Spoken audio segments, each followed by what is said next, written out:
su pensamiento es, no quiero subir de peso. El pensamiento reptiliano, así como la primera respuesta de ¡chin! Voy a engordar, ¿no? Eso es, todavía lo seguimos escuchando, Susi. A mí todavía me toca con mujeres de todo tipo, tanto mujeres que han tenido acceso a la educación o que no, mujeres que son conscientes de su salud o que no, inclusive profesionales de la salud, que lo primero que llegan y me dicen, ay, es que estoy viniendo porque no quiero engordar. Híjole, creo que les tenemos una noticia, ¿no, Susi? Así es. El embarazo no es un estado en donde vamos a perder peso, o sea, eso tiene que quedar muy claro. No es el momento para perder peso, en ninguna de sus etapas, ni al principio, ni en el segundo trimestre, ni al final. No es para pérdida de peso, muy bien. Entonces es un estado fisiológico que va a conllevar cambios, pero no está hecho para la pérdida de peso. Ahora, vamos platicando un poquito de cuáles son aquellas cosas que van a empezar a aumentar en la mujer, que van a, por supuesto, hacer que este peso aumente. ¿Qué son los pesos o qué cosas como la placenta y la sangre van a tener qué peso? Obviamente aumenta el volumen circulatorio. Eso como una reserva al momento del parto con relación a la pérdida sanguínea. Entonces empieza mayor retención de agua, también por la lactancia, que eso ya se da casi siempre al final del embarazo. En el principio del embarazo, en el primer trimestre, obviamente el aumento de peso no es tan importante, y aquí sí la persona no tiene que pensar que tiene que comer por dos. O sea, el bebé todavía digamos, está por debajo, bueno, de la sínfisis del pubis. O sea, el útero todavía no adquiere el crecimiento como tal, que digamos que llega a pesar hasta 1 kilo, ya al final del embarazo. Entonces, el aumento de peso no es tan importante. Incluso se habla, cuando tú revisas en la literatura, que tiene que ser un aumento de peso de 3.5 kilos durante las primeras semanas, casi las 16 primeras semanas. Aquí es una pieza clave, porque obviamente también hablamos de que si se aumenta mucho de peso durante el embarazo, al momento del parto, si no hacemos el aumento adecuado, sí puede que haya una tendencia a la obesidad. O sea, si la paciente no aumenta demasiado y no el peso esperado, ¿no? Hablamos de un aumento de peso ideal en la mujer embarazada, una paciente que no tiene alguna alteración nutricional, ya sea sobrepeso ni desnutrición, entre 9 y 11 kilos. Entre 9 y 11 kilos podríamos llamar peso o aumento de peso recomendado o normal. Ahora, Susi, ¿va a ser lo mismo el aumento de peso para una mujer que previo a embarazarse era una mujer de peso normal o de sobrepeso o que ya tuviera algún grado de obesidad? No. Por ejemplo, hay factores como de riesgo, ¿no? Una paciente en desnutrición o, por ejemplo, un embarazo adolescente en donde el crecimiento también impone nuevos requerimientos, sobre todo en aquellas personas menores de 16 años, los requerimientos aumentan. De hecho, hablamos de un aumento de peso de 16 o 18 kilos. ¿En una paciente adolescente? Ajá, sí, o con desnutrición, o sea, con un índice de masa corporal abajo de 19. Ese va a ser nuestro patrón más importante. O sea, para definir el aumento de peso en una paciente, el índice de masa corporal, o sea, al momento del embarazo, va a ser el que nos va a marcar la pauta. Para el aumento el resto de los 9 meses. Susi, te voy a pedir que te quedes con nosotros y regresando del corte, nos platiques cuáles serían los aumentos de peso adecuados dependiendo del peso previo al embarazo. Quédate con nosotros, recuerda que nos estás escuchando a través del 1040 de AM en Radio Mujer. Austin, nos escuchas a través del 95.1 de FM. Regresamos.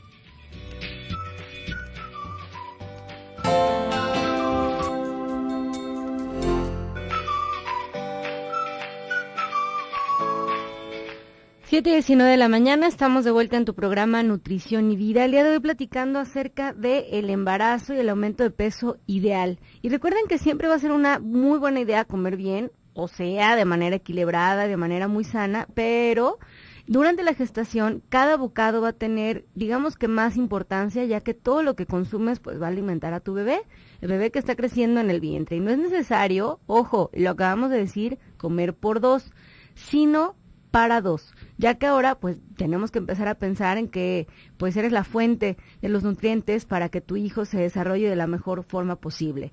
Tenemos en la línea de nuevo a la doctora Susana Soto, que nos estaba platicando acerca de cuáles son aquellos cosas o parámetros que debemos de tomar en cuenta para pensar en un aumento ideal en el embarazo. Nos decía Susi que una de las cosas importantes va a ser el peso previo de la mujer antes de embarazarte, cuánto pesabas, cuánto mides y qué relación había de eso. Dependiendo de ese número, pues va a ser el número de kilos que una paciente va a poder subir. Nos estabas platicando de algo muy interesante que normalmente es un tema que no se toca, que son todas aquellas pacientes que tienen desnutrición o que son pacientes adolescentes. Nos decías que ellas tienen que estar pensando en un aumento o que se puede recomendar de entre 16 hasta 18 kilos. ¿Quiere decir que pueden aumentar el doble de las pacientes o de lo recomendado para una paciente normal? Sí, así es. Aquí lo más importante es acudir a la consulta prenatal lo más temprano posible. En cuanto la paciente sepa que está embarazada, tiene que acudir con el médico para una valoración, establecer factores de riesgo y sobre todo, bueno, en pacientes adolescentes. Como comentábamos, aquí los requerimientos, aparte, bueno, de la formación de un nuevo ser, incluye también los requerimientos de crecimiento, porque la paciente se encuentra en un estado de crecimiento, desarrollo óseo, formación de reservas también energéticas, entonces todo eso también influye, ¿no? Aquí comentábamos también, que en el caso de la paciente con sobrepeso, con un índice de masa corporal arriba de 26, no es el momento para bajar de peso. O sea, en ningún momento se tiene que tomar que la paciente con sobrepeso tiene que perder peso al principio y luego ya aumentar lo que tenga que esperarse para una mujer normal. No, aquí obviamente va a ser, hablando un poquito de restricción, no restricción en cuanto a una nutrición adecuada o el aporte vitamínico o de oligoelementos. Aquí la paciente va a tener una meta subir entre 6 y 7 kilos de forma ideal durante todo el embarazo. Durante todo el embarazo, ahora, esto es una relación que sea llamada sobrepeso, ¿verdad? Arriba de 26. Así es. Bien, perfectísimo. Y ahora, Susi, ¿y si fuera una mujer que tiene un IMC mayor, que estuviera ya clasificada con una obesidad? Obviamente también no podemos ser tan exigentes de que nada más suba 3 a 4 kilos. Es muy difícil.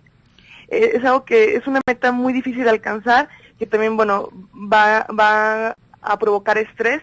Y como sabemos ahorita también, bueno, hay teorías en las que hablan que el estrés también puede influir en el aumento de peso, por liberación de adrenalina, corticoides. Entonces, obviamente estamos sometiendo a la paciente a un estrés, a una dieta demasiado rígida y no va a alcanzar la meta. Aquí es importante, bueno, también considerar y hacerle hincapié a la paciente que la meta es para evitar complicaciones asociadas con la obesidad, hipertensión, diabetes gestacional, que son factores de riesgo que también pues están inherentes al sobrepeso.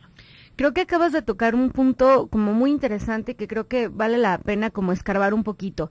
¿Qué va a pasar, Susi, si una paciente que trae sobrepeso o algún grado de obesidad, cuáles serían los riesgos que corre ella y los riesgos que corre el bebé en un embarazo? Porque luego sigo escuchando que es muy gracioso que la mamá suba el doble de lo que debe de subir y que coma mucho azúcar y mira qué bonita se ve cachetoncita. Sigo escuchando ese tipo de, de comentarios y la verdad es que es muy importante, creo que hacer hincapié en cuáles son aquellos riesgos de no mantener un peso saludable mientras la gestación de un bebé, cuando el peso previo fue sobrepeso o obesidad. ¿Qué le puede pasar a la mamá? Pues mira, aquí vamos a hacer hincapié en nutrir a una mujer es nutrir a la población del futuro. Entonces, obviamente si la paciente tiene sobrepeso, es un factor de riesgo para desencadenar hipertensión, preeclampsia. Obviamente puede haber intolerancia en los carbohidratos. Recordemos que el embarazo es un estado diabetogénico. De por sí te predispone a mayor liberación de glucosa, bueno, para aumentar los requerimientos, sobre todo, bueno, para la formación y para la alimentación del nuevo ser que lleva la mujer dentro. Entonces obviamente aquí pues se elevan al doble porque obviamente los requerimientos aumentan y también bueno pues hay más riesgo de bebés demasiado grandes, que se conoce el término como macrosomía fetal. También bueno aumenta el riesgo de embarazos complicados al final del embarazo, en donde puede haber bueno un bebé demasiado grande que digamos no sea una paciente candidata a parto, aumenta la tasa de cesárea, y también al aumentar la tasa de cesárea pues aumenta el riesgo de infecciones, de otras complicaciones, de sangrado. Eso hablando de sobrepeso.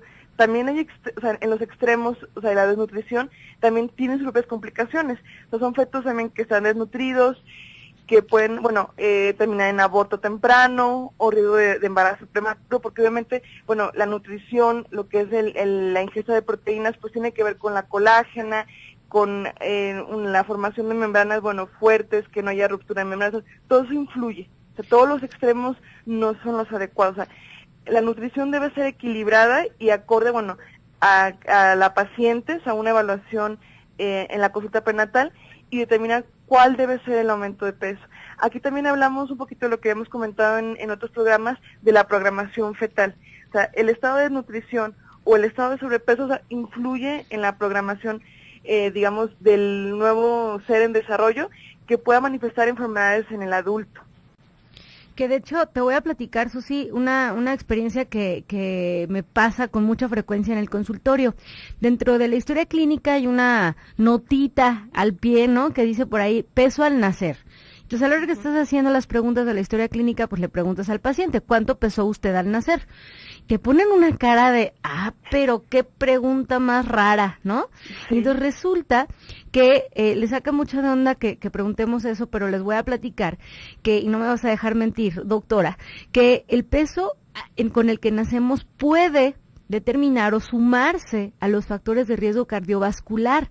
Quiere decir que si nosotros fuimos bebecitos, que fuimos sometidos a una restricción, por ejemplo, calórica muy fuerte, y tuvimos un peso bajo al nacer, esto, digamos, que nos predispone o se va a sumar a otros factores de riesgo, como sería el sedentarismo, como sería el tabaquismo, como sería la circunferencia de cintura, etcétera, para desarrollar después una cardiopatía, por ejemplo, ¿no? Uh-huh. Y entonces va a ser muy importante para todas aquellas mamás que están embarazadas saber que tener bebés con bajo peso les trae riesgos que se van a quedar, digamos, que codificados por el resto de su vida, ¿no? O sea, aunque se oiga así de exagerado, pues así es.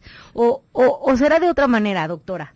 No, tienes ahí razón. Hay estudios de algunas poblaciones en donde se sometieron, digamos, a estado de desnutrición por déficit económico, o sea, en la historia, y obviamente son bebés que no alcanzaban su potencial de crecimiento genético. O sea, como se sometieron a un estado de estrés en donde para sobrevivir y no tener mayores requerimientos, a lo mejor no desarrollaron, un ejemplo, las células de Langerhans, de los islotes, para lo que viene siendo la formación de insulina, obviamente alcanzan el potencial menor para disminuir los requerimientos. Obviamente cuando nacen y que ya alcanzan la nutrición, y que obviamente con los malos hábitos de alimentación que tenemos ya en la etapa del adulto, con las dietas, altas en carbohidratos, de grasas saturadas, son pacientes que tienen el potencial de convertirse en diabéticos porque no tienen la suficiente formación de células, para lo que viene siendo la producción de insulina. Entonces son pacientes que van a ser candidatos o que tienen factores de riesgo para ser diabéticos. O sea, desde chiquitos, desde el vientre programados para la diabetes, de ese tamaño es, pues sí. La verdad es que alguna vez sí vino el doctor Benjamín Gómez, él es trasplantólogo y además nefrólogo, y nos decía, es que las mamás que tienen bebés de menos de 2 kilos 900, quiere decir que tuvieron bebés que tienen menor cantidad de células funcionales, tanto nefronas, que son las células de los riñones, como los islotes que nos mencionas, que son los del páncreas. Entonces, digamos que tienen menos capacidad para responder a los estímulos. Y entonces, claro, viene el bebé de bajo peso y luego viene el destete, que ahora no me van a dejar mentir, ahorita regresando del corte te platico, pero hay un documental muy, muy interesante que se llama Dulce Agonía, donde se muestra que en la parte sur del país están destetando a los pequeñitos con el refresco negro que tanto nos encanta, lleno de azúcar, ¿no? Y entonces, bebé de bajo peso, con menor cantidad de células funcionales, y luego le das azúcar como primer alimento en su vida, pues ¿a dónde crees que vamos a llegar? Así es que bueno, quédense con nosotros. Regresando al corte vamos a seguir platicando acerca del aumento de peso ideal en el embarazo. Estás en el 1040 de AM. Regresamos.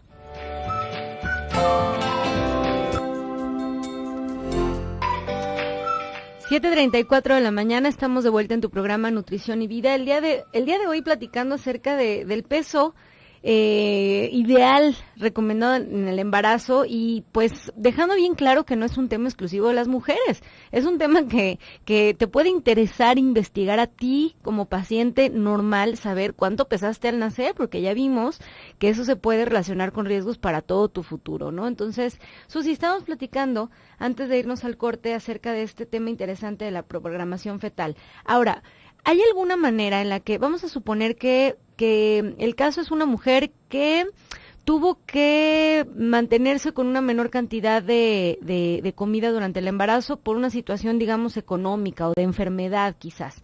Tiene un bebito de bajo peso. ¿Hay alguna manera de remediar esto, de ayudarle a este bebé a que no tenga tantos riesgos, o la verdad es que ya no hay nada que hacer? ¿Susi, sí nos escucha ahí? Sí, ya. Sí, muy bien. Te decía, Susi, que vamos a suponer que ya tenemos enfrente a un bebé de bajo peso. ¿Hay alguna manera de ayudarlo o de ayudar a esta pequeña familia a que el riesgo que tiene por haber sido un bebé de bajo peso sea menos grande? ¿O realmente no hay nada que hacer? No, por ejemplo, una vez que nace el bebé, aquí es importante la orientación del pediatra. O sea, no hay que ni sobrealimentarlo, ni tampoco restringir, o sea, la alimentación en un recién nacido. Y obviamente, pues aquí entra, bueno, lo que es la vigilancia ya postnatal. Y sobre todo, bueno, pues evitar factores de riesgo. Y pues obviamente también acompañado, bueno, del ejercicio y de una adecuada orientación nutricional. O sea, quiere decir que no todo está perdido. O sea que sí hay cosas que hacer. Muy bien. Ahora, Susi, nos estabas platicando acerca de los trimestres en los que la mamá, o qué tanto tiene que subir de peso la mamá. Nos decías que en el primer trimestre no es tan importante el aumento de peso, que si acaso 3.5 kilos son los recomendados, que sería hasta la semana 12. Ahora, para el segundo trimestre, ¿cuál es el aumento de peso recomendado? Durante el segundo trimestre, obviamente, hay que ir repartiendo lo que es la distribución de peso, ¿no? Si hablamos de una paciente normal que debe ganar entre 9 y 11 kilos, aquí lo más aconsejable es que suba alrededor de unos otros 3 kilos. O sea, lo ideal es 1 kilo por trimestre. Digo, por mes, perdón. 1 kilo por mes, ajá. Así es. Y obviamente la mayor cantidad de aumento de peso se va a dar al último trimestre, porque aumenta la cantidad de líquido amniótico, el bebé también crece. Es cuando más es notorio el crecimiento, perdón. Y aquí, obviamente, también aumenta, bueno, lo que es el tamaño de la placenta. O sea que ¿cómo decirle? Esta idea de que en el último trimestre es cuando más engordas, en realidad es verdad. Sí, es cuando es mayor es más notorio el aumento de peso. Y obviamente el bebé lo único que hace en esa etapa final es crecer. Es a lo único que se dedique. Les digo, oye, es la etapa de la vida en la historia de ese bebé en la que va a crecer más rápido en su historia. O sea, no va a volverse a repetir este momento en el que la velocidad de crecimiento sea tan rápida como en este momento. Así es que déjenlo crecer, nada de estar restringiendo la comida, ¿no? Así es. Y también aunado a esto quisiera agregar, hablando un poquito del ejercicio, porque también, como comentabas, las pacientes se asustan de que no, es que no quiero subir de peso, voy a comerlo menos, pero también empieza a hacer ejercicio que nunca había hecho en su vida. Sí, luego me pasa que llegan y nos dicen en la consulta, es que, bueno, ya me voy a meter al gimnasio, ya me voy a poner a dieta, y les digo, a ver, detente un segundo, ¿ya estabas haciendo ejercicio? No, entonces no es momento de empezar, ¿no? Así es.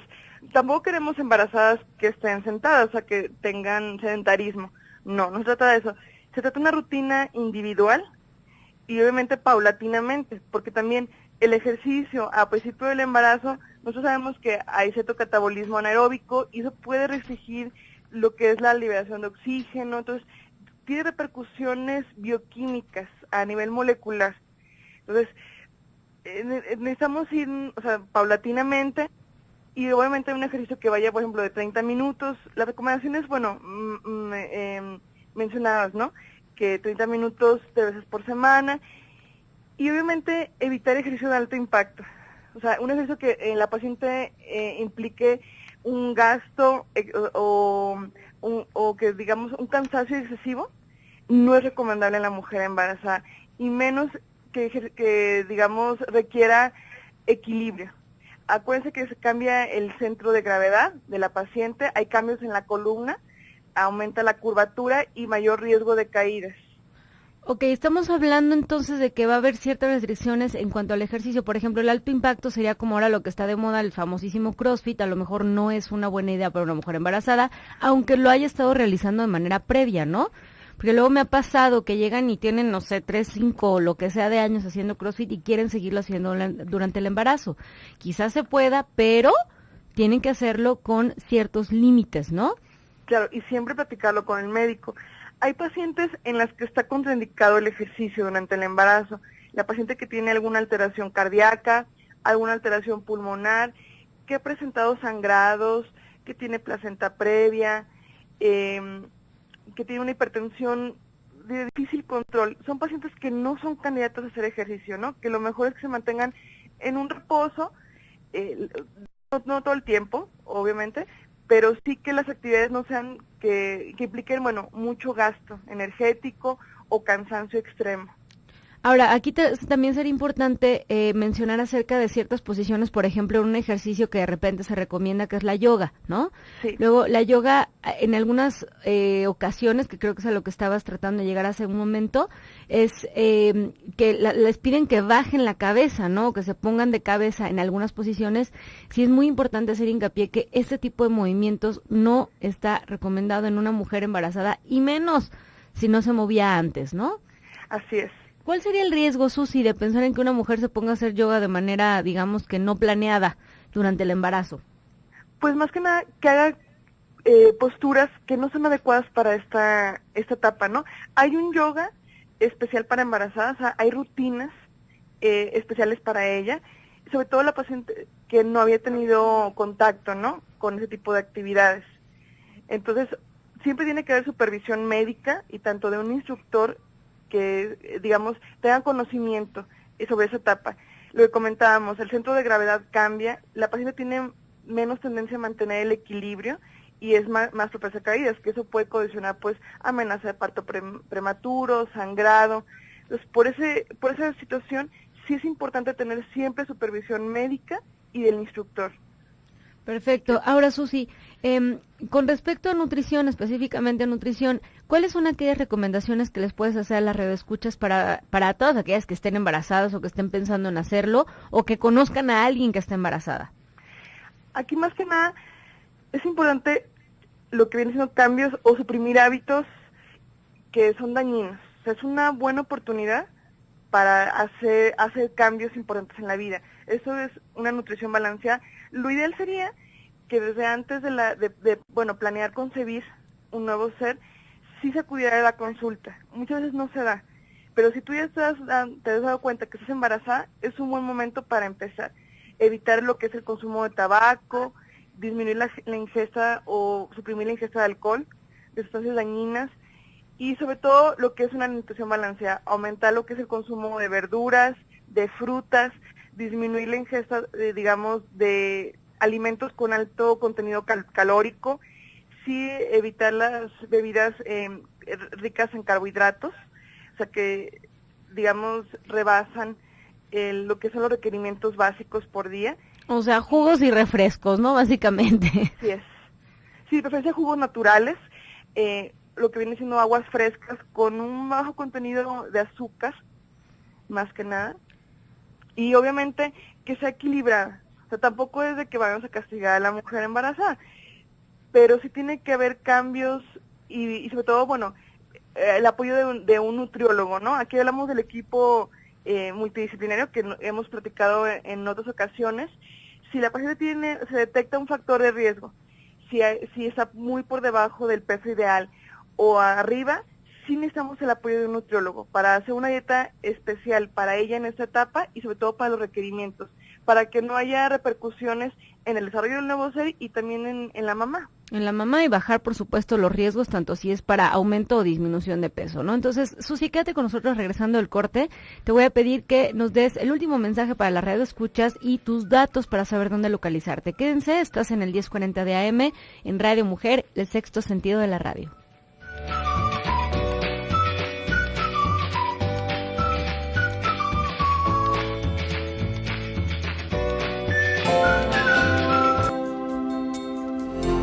7:49 de la mañana, estamos de vuelta en tu programa Nutrición y Vida. El día de hoy terminando de platicar acerca del cuidado del peso durante el embarazo. Y tenemos a la doctora Susana Soto, que está por platicarnos un último mensaje, Susi, que quieras darle a los radioescuchas para que les quede una idea clara de qué es lo que se tiene que hacer durante el embarazo.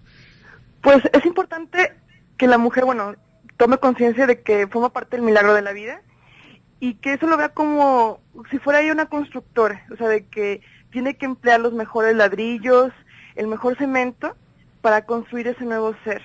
Y eso va a dar el apoyo de su pareja, porque en un futuro, ellos van a ser el ejemplo. Entonces, con una buena alimentación, ella está construyendo los mejores huesos, el mejor músculo, el mejor tejido nervioso para ese nuevo ser. Eso se trata de la alimentación y una alimentación balanceada durante el embarazo. Me encanta que hayas incluido a la pareja, porque la verdad es que, lo van a hacer juntos, ¿no? Y entonces, siempre se los digo yo a mis pacientes, es muy importante que te quede claro que una de las mejores herencias que le vas a dejar a la generación que sigue son tus hábitos, ¿no? Así es, y sobre todo vamos por más vale 1 gramo de prevención que 1 kilo de curación. Y la nutrición es eso. 1 kilo de curación. Es 1 gramo, ¿cómo dijiste? Es que se cortó justo cuando lo dijiste, Susi. Sí.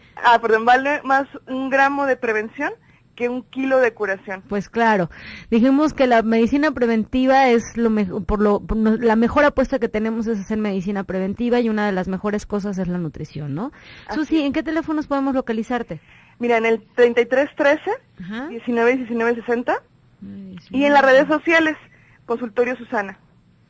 Consultorio Susana, y en el teléfono, ¿lo puedes repetir, por favor? Claro, es 3313-19-1960. Perfecto. Susi, por aquí nos dice Lorena de Tamaulipas, dice, en mi embarazo consumí 2 cajas de gis blanco, aún se me antoja, pero ya no las como. ¿Qué nos puedes decir de esto? ¿Qué opinión tienes acerca de este consumo de gises durante el embarazo? Eso es un consumo, riesgoso.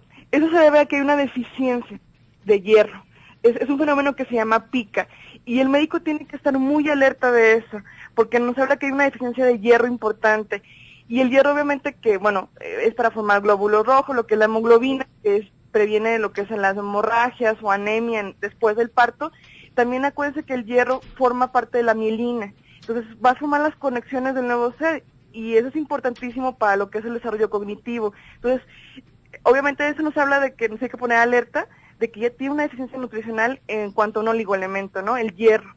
Y hay que aportárselo, con tabletas, inyecciones, hay que hacer una biometría hemática a ella e inmediatamente actuar para evitar, que se siga perdiendo ese oligoelemento importantísimo.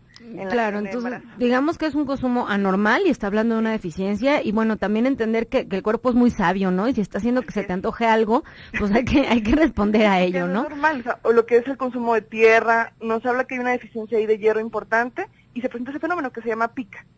Fenómeno que se llama pica, comer cosas que no se comen, ¿no? Así es. Bien, Susi, te agradezco muchísimo tu tiempo, muchísimas gracias, te mando un abrazo. Creo que ya no estás aquí en Guadalajara, me da mucho gusto porque sé que es por un proyecto grande y bueno, y espero que tengas la mejor de las suertes. Te mando un súper abrazo y espero tenerte, aunque sea en la línea próximamente. Claro que sí, es un placer para mí, y gracias por compartir, todo eso con las demás personas. Bueno, Susi, te mando un abrazo, que estés muy bien. Pues ahí lo tienen, información de la doctora Susana Soto, que la pueden localizar en el teléfono 3313-19-1960. Y nos dice por aquí Angélica Pérez desde Facebook, dice, lo sigo por internet, muy buen programa, saludos, muchísimas gracias, Angélica. Y les voy a platicar dos dudas que salieron desde el día de ayer, que ya no alcanzamos a resolver. Por aquí, Raquel de Austin, Texas, a través de WhatsApp, nos dice, ¿qué opinas de consumir, no sé si puedo decir el nombre, pero creo que sí lo voy a decir, de consumir unos productos de la marca, ¿puedo decir la marca de la duda? Sí, de Herbalife. ¿Qué opino de ese consumo? Bueno, recuerda que no hay una sola marca con la cual los podamos casar, porque los planes de alimentación para cada paciente tienen que ser completamente individualizados. Ahora, basados estrictamente en evidencia, que significa en los resultados de los estudios de revistas serias, donde se publican estudios grandes, aleatorizados, dobles ciegos, digamos que nos llevan a conclusiones válidas. Parte de la evidencia que habla de estos productos en específico habla de que hay ciertos y varios de esta marca que causan hepatotoxicidad. Eso quiere decir que pueden intoxicar el hígado. La recomendación es que busquemos muy buena calidad y la calidad de estos productos todavía está en riesgo. Entonces hay que buscarle. No estoy diciendo que sean malísimos, estoy diciendo que varios de ellos tienen estudios serios donde se ha indicado la hepatotoxicidad y entonces puede no ser la mejor de las opciones, además de que te voy a decir, no están recomendados por profesionales en la mayoría de los casos. Entonces, si el profesional lo está recomendando y estás teniendo una buena guía, pudiera ser, pero hay que buscar que ese producto que te están recomendando y que tiene que ser recomendado por un profesional de la salud no ponga en riesgo, por ejemplo, tu función hepática, ¿sale? Ahora, me dices también, Raquel, dice, soy delgada, peso 134 libras y eso aproximadamente son como 67 kilos, Raquel. No me dices tu estatura, pero a menos de que midas unos 70, ese peso es la única manera en la que pudiera ser, según el índice de masa corporal, una relación adecuada entre peso y estatura, ¿sale?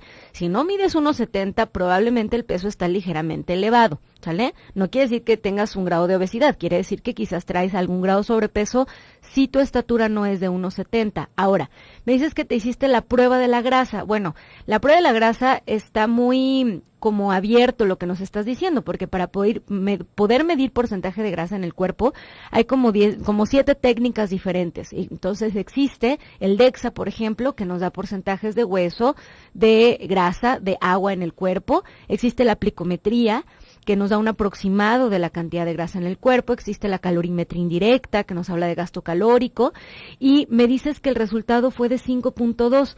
Te voy a decir, Susi, que de Raquel, perdón, que este número no existe. Por ejemplo, en una deportista como Ana Gabriela Guevara, tenía menos de 7% de grasa total en el cuerpo, y entonces esto hacía que ella tuviera características pues androgénicas, como de hombre, pues, porque las mujeres necesitamos cierta cantidad de grasa en el cuerpo para que nuestras hormonas digamos que se regulen de manera normal. Si tú tienes un porcentaje de 5.2, probablemente traes una deficiencia y andas mal. Entonces yo creo que el número estuvo mal tomado, habría que revisar ese dato.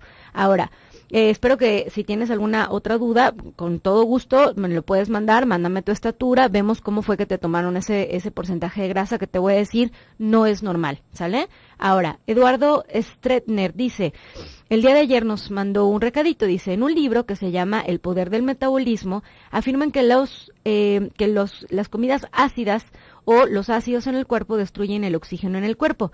Y te voy a decir, tienes toda la razón, en este libro eso se dice. Ahora, ojo, todos los profesionales de la salud que han pasado por esta cabina nos han recomendado que hagamos algo. Hay que revisar las fuentes. Es muy importante de dónde estamos sacando esa información. Ojo, parte de lo que propone o de la propuesta de este libro que se llama El poder del metabolismo habla acerca del pH, de mejorar el pH en el cuerpo. Ahora, yo les insistía desde el día de ayer que las teorías del pH en el cuerpo todavía no están 100% comprobadas desde el punto de vista científico serio. Si ustedes se ponen a revisar en páginas serias de investigación, hay que revisar el tipo de estudio en el cual fue hecho, el tipo de diseño de ese estudio, en qué población fue hecha, en cuántos pacientes y cómo fue realizada la investigación para poder decidir que eso es cierto. Y les voy a decir que yo tengo bien revisado este libro y no todo lo que dice está basado en evidencias. Entonces, no porque venga en un libro quiere decir que a fuerzas es cierto. Hay que escarbarle un poquito más. Entonces, sí, si bien hay ciertas cosas que van a poder acidificar o alcalinizar el pH, por ejemplo, en orina en el cuerpo, y eso puede llevarnos a mayores o menores riesgos, no quiere decir que eso vaya a evitarnos un cáncer, por ejemplo, ¿no? Entonces, tenemos que buscarle un poquito más y no llegar a conclusiones rápidas solo porque lo vimos escrito en un libro. Entonces, hay que revisar las fuentes. Esa sería la mejor de las recomendaciones. Y les recuerdo que el evento de Radio de Mujeres este próximo sábado 7 de marzo a las 9 de la mañana. Recuerden que el evento te hará reflexionar sobre el amor y las relaciones de parejas. Les recuerdo que va a estar Alicia Soltero con el tema El amor no escribe recto, Blanca Mercado con el tema Mal queridas o el mal de amores. Va a estar también Rolando Peña con Conciencia del amor, la amante interna. Va a estar Gaby Maldonado y José Luis Amarripa con Diferencias en la pareja, encuentro y desencuentro. Y Claudia Salas con El amor no duele, la violencia en la relación de pareja. Si es que recuérdenlo, la cita es el próximo 7 de marzo en Expo Guadalajara a partir de las 9 de la mañana, no niños. Los voy a dejar en un programa más del doctor Gilberto Priego. Espero que tengan un excelente martes.